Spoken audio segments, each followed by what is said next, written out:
Hi, Jim here, and you're listening to the Honest Filmmaker podcast, career advice from people in the business. This week, I'm speaking to television director Jamie Donoughue.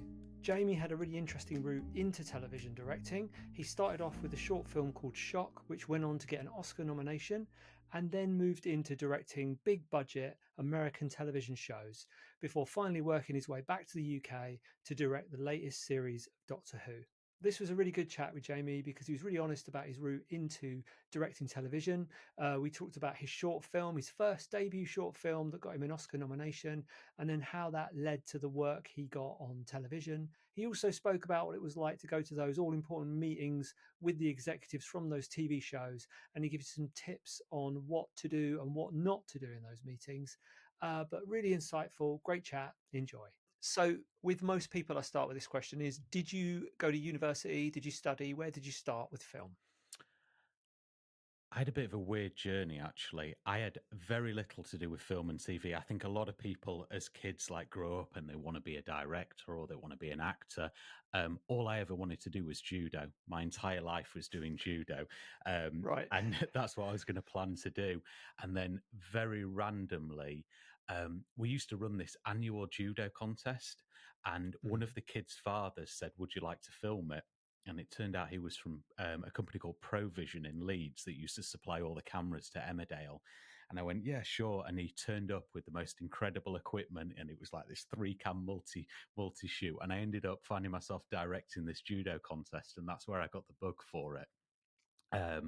So after that, then I took a year out and I went to work for a corporate production company locally in Leeds, and I learned to be a camera operator. And then I decided that was going to be my path. So I actually went to Salford Uni where I studied film and television production. Right. And so you came looking at your IMDb profile. So you've sort of done something that people always, and I know it's a lot harder than this in practice, but when you look at your IMDb profile, you've gone short film, short film, short film, bang, he's directing television. Um, with the shorts, was that a strategy? Were you like, right, I'm going to make some short films, get myself noticed, or did you just end up making short films? How did that work?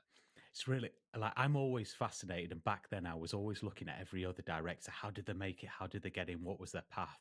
And as we know in this, there is no set path at all into it. And the IMDb, as useful as it is, it never tells the full story at all.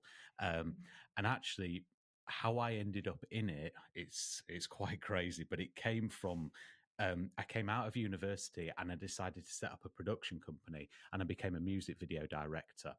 Hmm. And we were all set up in Leeds, and we had what was quite a successful music video company back then, and we got known for breaking new artists, and we got to work with some incredible artists, and we were doing first stuff for like Michael Kiwanuka and the Vaccines and Royal Blood, and then we started growing as a company. And then we had to take on a lot of things to make it work, and we ended up doing like videos for Susan Boyle and the X Factor. Oh, nice. Um, and but I realized I was so unhappy because I was being a director of a company, Hmm. worrying about payroll, and I wasn't directing, and this just wasn't what I wanted to do at all. So I made a big decision, and I decided to sell the company and leave the company, and come down to London to get signed as a director to do drama. So I came down all buoyant, trying to get an agent, thinking everybody had signed me, and absolutely nobody cared whatsoever. And I used to reel off all my music videos and go, "But I've done Susan Boyle's music video," and nobody cared at all. And my sort of advice I got was, "You've got to prove yourself in drama, and maybe a short film could be the way." Mm. Um, but then, completely randomly, I ended up going to Kosovo for 3 days, which is out in the Balkans, and I didn't know very much about it. And on the second day, the Icelandic volcano erupted. I don't know if you remember that. Yeah, yeah, I remember it. Yeah. Yeah, and all flights had been grounded, and I ended up Mm. getting stuck in that country for 5 weeks, and it completely changed my life. And I had no idea what had gone over there, but there'd been this horrendous war in the late 90s, led by Milosevic, and I started to learn all about the war, and the people brought me into their families and told me their experiences. Um, and I just couldn't believe that something like this had gone on over there in modern times. And I thought to myself, this is the story I want to tell. I need to tell these people's story. So I was all buoyant. I eventually got back to London. I said, right, I've got this idea. And I went to try and raise a load of funding. And nobody would fund me at all. They were like, okay, you want to go to an ex-war torn Yugoslav country and with a language that you don't speak and make a short, you're okay, no thanks. So I was like, so nobody would back me, but I knew I had to do this. And it wasn't so much about making a short in order to get recognized as a director. It became about the cause of what I wanted to do and use film to tell these people's stories. So Mm. for the next 4 years, I went back and forth between Kosovo and London, learned to speak the language as best as I could, learned all the history and everything that I possibly could. And I took a job building garden sheds. And I eventually saved up enough money and I went over there and then I shot my short film. And then I brought it back, and I had absolutely no idea whether anybody would like it at all or not. And we put it into festivals, and we still wasn't sure whether we like it. And then our first festival we got back was Aspen, and we Mhm. won all 3 awards there. And then it went crazy, and then we won 22 festivals back to back across the world, and then it got nominated for an Oscar, and all of a sudden I found myself sat next to Spielberg at the Oscars, and I was like, how the hell has this happened? So very quickly, my life changed overnight. And of course, I got an agent off the back of that, an amazing agent. And that's what got me into TV. Wowzers. So Mm. that's interesting because it is the route that a lot of students think is going to work. So I'm going to make a short film, I'm going to get noticed, but obviously behind all of that is all this other stuff where you've kind of had to take crap jobs and do you know what I mean? It's been a total passion project. That's amazing. And I've seen a video. I think if I'm right, it's your team getting told there that you're Oscar nominated, Mm. and it is what as a filmmaker you would dream it would be like. It's like you've won the FA Cup final or something. You'd go the whole lot, go bananas. I mean, what was that moment like when you found out it was actually nominated? It nearly didn't happen because we were making a decision whether we would go and get everybody together for the live nomination. Because I was like, if Mm, this doesn't happen, it's going to be the most depressing moment of my life. And my producer, Harvey Ascott, said, yes, but if it does, it's going to be something that we'll remember forever. And yeah. it's so hard to describe. You can't really take a breath across that whole moment, and it's only when you look back that you really appreciate it. But it it transcended what the short film was, because Kosovo wasn't recognized across the world as a country, and for Mm. them to get a nomination for the Oscar meant so much more. As I said, it transcended film off the back of that. um, the film was spoke about the UN. In the UN, we were invited by the Pope to go to the Vatican for the consecration of Mother Teresa. It was all off the back of that, and the actors and what happened to Kosovo was an incredible thing, and it meant more than that short film. It was a recognition on the world stage. So I think that's what that emotion was that was let out at that point. But yeah, I can't watch that back. Actually, it still gets me now. It is a great moment, and it is on YouTube, so you can just search it up, watch it. Some blue language in there, but it's as you would expect, just people swearing with joy. Um, so that's awesome. So just talking about, so it's called Shock, isn't it? The Yes, spell short film, Shok, which it means friend in Albanian. right? And where can you watch that now if you wanted to go back and see it?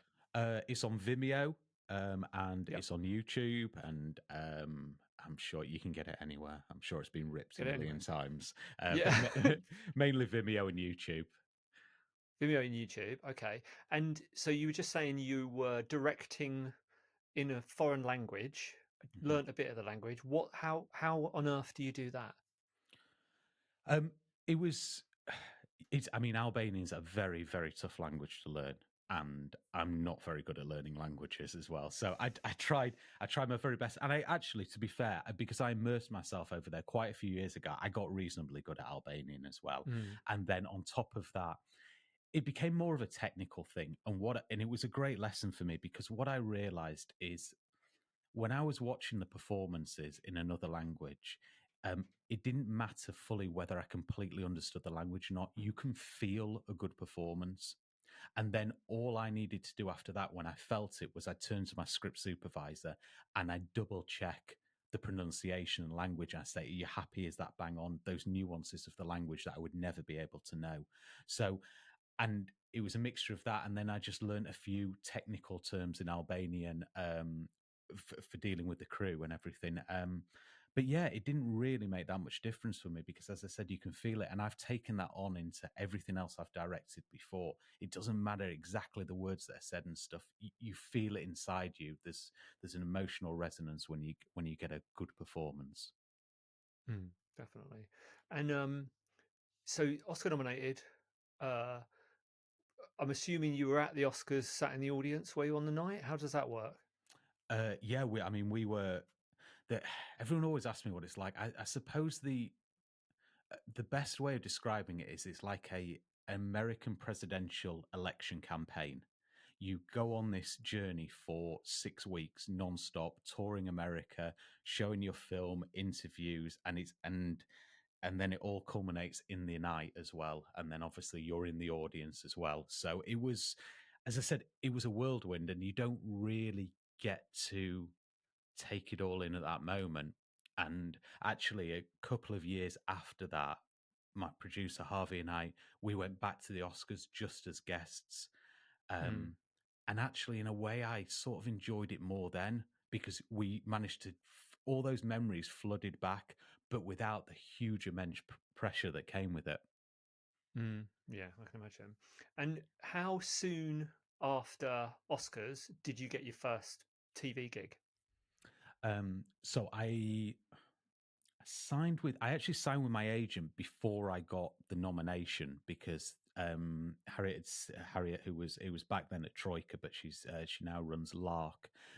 She'd seen my film and then signed me early on, so there were things getting in motion. So as soon as I got back from the Oscars, I was put into generals.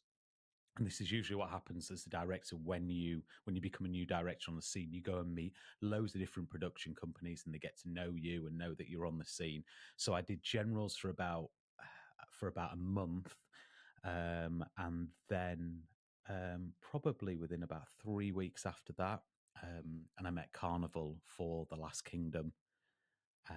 And I'd met on something else before, and I didn't get the job. And I learned a really, really valuable lesson, because a lot of getting jobs on directing as well on TV is in the interview process.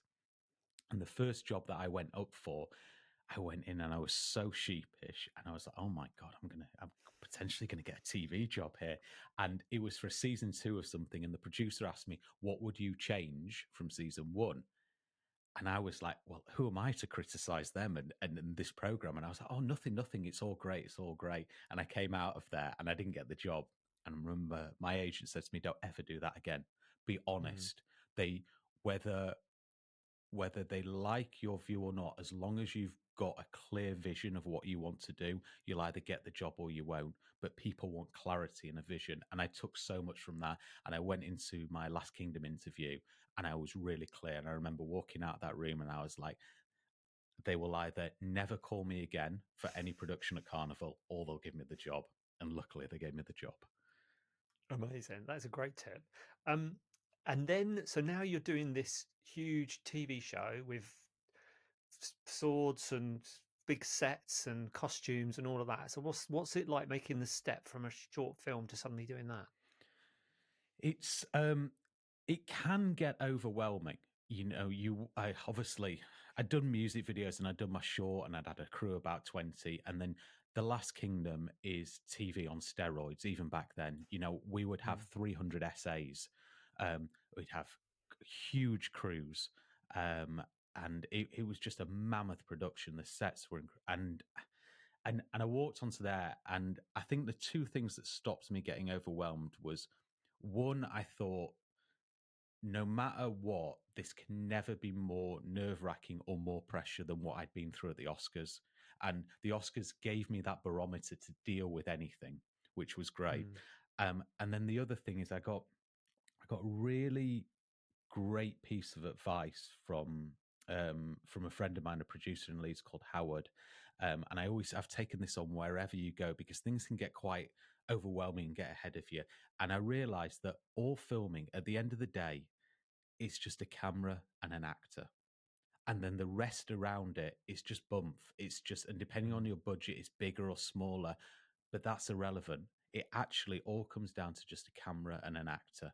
And when you can take out all the noise around it, and then whenever you feel overwhelmed with anything or think things are getting ahead of you, you just go back to that one scene, one shot at a time, camera and an actor, and then you move on and then you build. And then, very quickly, the novelty does wear off and you get used to all of this around you. So, Mm. but do you know what? I was ready.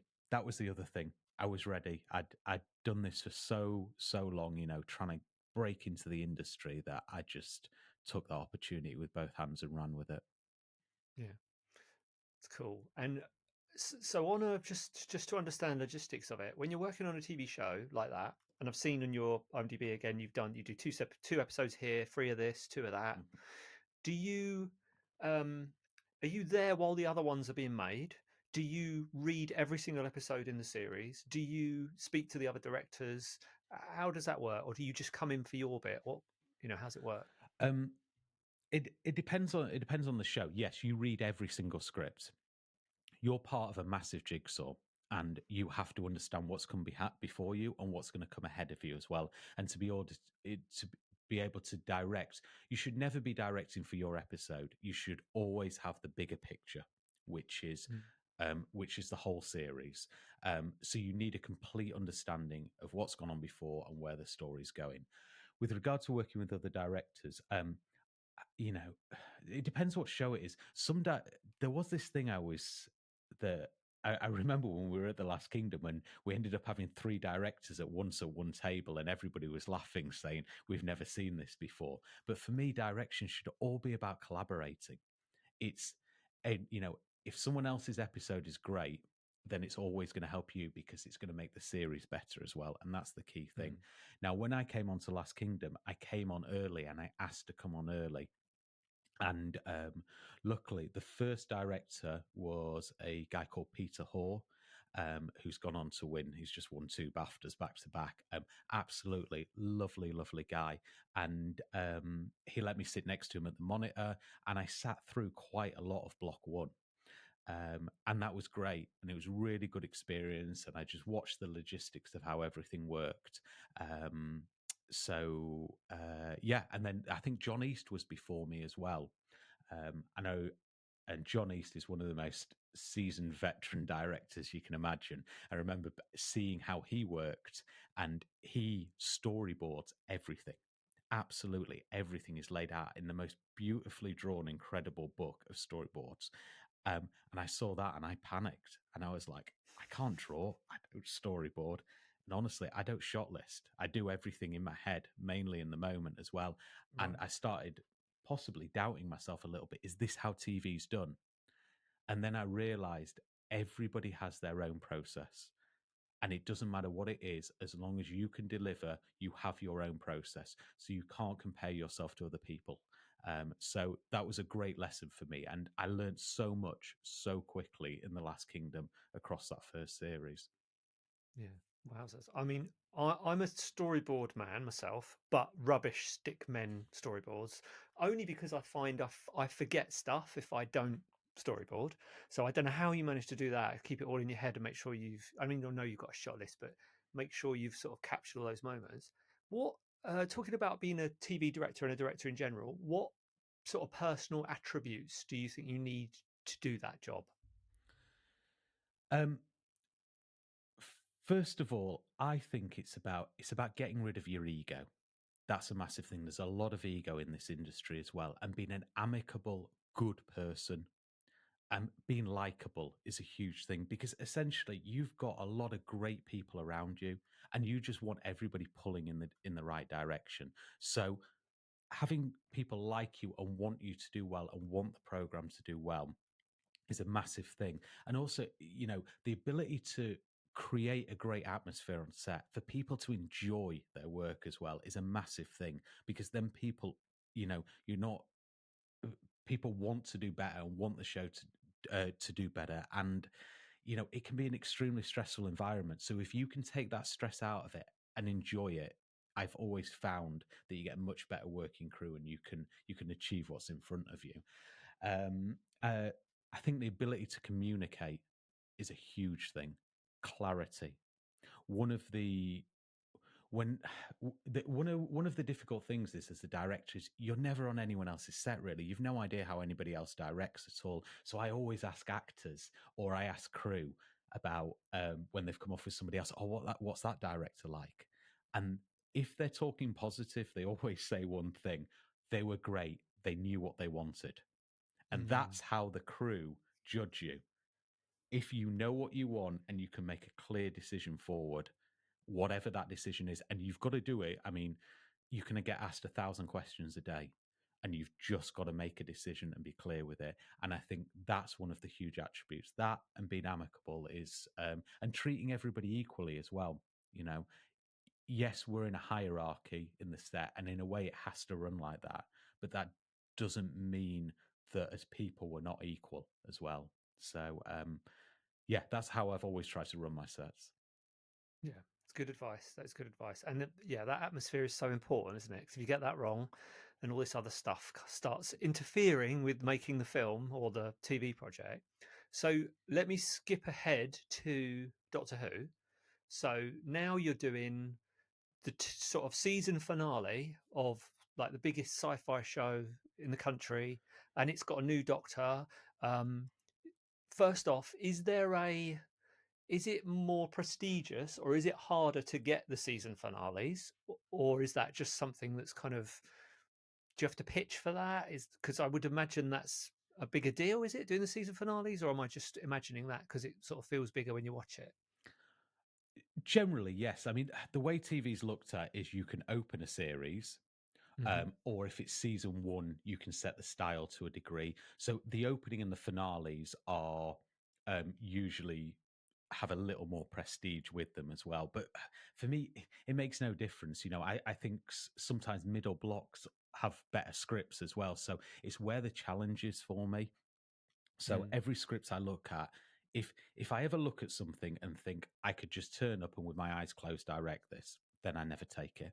I've got to Mm. have a challenge, and I've got to have a little fear in me, because that pushes my creativity. So when I read quite a lot of the scripts on Doctor Who, I have a really good relationship with Bad Wolf from doing Discovery of Witches. The producer, Vicky DeLoe, I knew from Last Kingdom as well. So I looked at a lot of the scripts as well. And then when they brought me the finale, one of the great things about it was a two-parter. It was almost quite standalone, and from the very beginning, we were all describing it as the Doctor Who feature film, and that's what Mm. attracted me with it as well. That it was, Mm. just short of 2 hour piece and treating it as one. So, yeah, so that's why I went with it, and there were so many challenges in it in a different way, that, because I'd looked at Doctor Who before, and I'd been offered it, and it didn't feel right for me. But now, with the change of how it was, with the ambition with Disney, with Russell T Davies coming back, it felt like, yeah, this is a challenge that I want to take on. Yeah, it looks like it's gone up a notch. Even just budget, just looks, everything looks bigger, and it's almost like a big American TV show. And it's so nice. So I've got two children. It's so nice to be able to watch something with them and watch them engage with it. So we really enjoyed the series. Thought it was really good. Love him as the Doctor. Um, so that's kind of a bit of uh, another jump in the amount of special effects you're having to deal with. uh what's that like? How do you kind of balance the creativity with doing those special effects sequences? Yeah, I mean, Doctor Who is huge now on the VFX side of things as well. And I've worked on a lot of shows with different types of VFX, and it's a modern day skill you need as a director now as well. But For me, there's always a level with VFX. There's a level where you push it too far, you create a disconnect. And by that, I mean you create a disconnect with the audience, and you create a disconnect with the actors performing at the time. So I always try and find a way around it. And suppose one of the great examples is in episode 7 there, we have that time window now, where there's multiple different doctors, different timelines. They go back, and it's like this big visual time machine. Now, the really easy way about going about something like that was we just put it in a green screen studio, but we didn't want to do that, and it's for two reasons. One, we wanted to create an environment in which the actors could perform and feel it. And secondly, that's not the Doctor Who way as well. A lot of things are done in camera. I always strive, first and foremost, my first point of call is, what can we do in camera? So actually, that time window, for want of a better word, was built for real. And what we did was we projected those images onto silk walls and then had it live camera tracked. Right. And it was, and from that, I feel we got a better performance. We had a better set to work in. And ultimately, I think it landed. And it's the same with the monster Sutek as well. I mean, obviously, he's complete VFX, but actually, we could have just green screened there. But what we didn't do that. We built a puppet. We had a Oh, right. live puppeteer, and then Yeah. we pre-recorded the dialogue, and we had that pumped through on set with the speakers. And then every single person on set saw the pre-renders of what Sutek was going to look like. So it's as close to getting the real thing on set as you possibly can. And for me, whenever you can do something for real or create an atmosphere of reality on set, I think it's going to land better. Yeah. Amen to that. And when you when you get that wrong, and the actors are all kind of, they're looking in the right direction, but they're not quite, the eye lines aren't quite lining up, it just takes you out of it immediately. Having that physical thing. Yeah, I didn't realize you had a puppet, but that's awesome. um so looking back on the career, what do you wish you would have known at the beginning? That's a it's a, okay. One of the things you realize, I think a lot of people have the ability to direct. And by that, I mean, do cool shots, break stuff down technically, get great performance with actors. But the ability to direct in modern day TV is to direct within the ever restricting parameters of television. When I turned up on Last Kingdom, I got brought into Gareth Neam's office. Gareth Neam, multi-winning BAFTA producer. And the only thing he ever said to me was, make your days. And I went, yeah. And he went, no, Jamie, make your days. Because by that, it means complete what is on your call sheet, because you don't realize the amount of money that is at stake. If you go over by even 30 seconds, you are costing a production tens of thousands of pounds as well. It's so tight. There's so little time. So the ability to do your creativeness, direct and shoot something, but keeping it within the time parameters is a huge thing that I wish I'd have known. That's what TV directing is as well. And on top of that, dealing with the multiple politics that come with it, because there are a lot of voices in TV. There's a lot of people who want to be heard, and you've got to make a lot of people happy, and you've got to manage all of that. So yeah, I wish I'd have known that. I mean, Yeah. luckily I fell into it, and because I produced my own stuff as a music video director, I think that helped me massively as well. I also think, a lot of it is just people management, especially with actors. You've got a lot of talented people around you. It's just, as I say, about creating that environment that they can show their talent off. And I suppose one of the more depressing things that I wish I'd have known is, this industry, unfortunately, it's not necessarily a meritocracy. Success doesn't necessarily mean longevity. It's up and down roller coaster all the time. And there's a lot of external factors coming in this industry that determine success. What's a successful program, what you're working on at the time as well. So you can never let how well you're doing as a director, or how you're seen as a director, define you as a person. There's so many factors out of your control as well. I hope you enjoyed that episode. If you'd like to hear from more industry professionals, how they got into the business and how you can do the same, or you just want to listen to some cool stories from movie sets around the world, then please do subscribe to the Honest Filmmaker podcast.